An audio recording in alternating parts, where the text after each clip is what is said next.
aka ukalar ham uylanganlaridan keyin begonaga o'xshab ketishar ekan.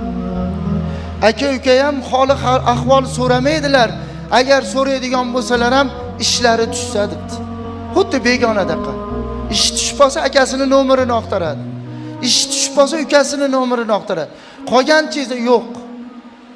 Shunaqa emasmi hozir?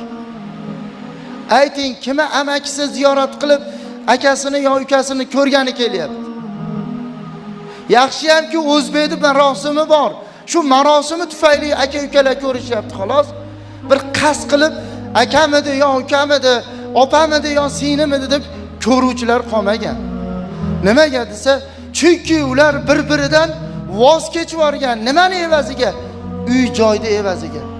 Koshkida insonga bu uy joy vafo qilganda edi, kimi ko'rdik uyga ko'milganligini.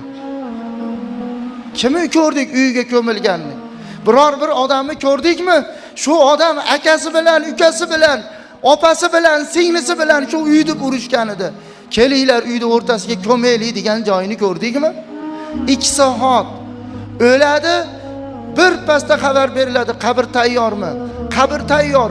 2 soatga qolib qolmaydi. Yug'uchi domla keladi, saloti janoza namozda o'qiladi, olib chiqib ketiladi. Hatto kechasi ham o'qiyapmiz.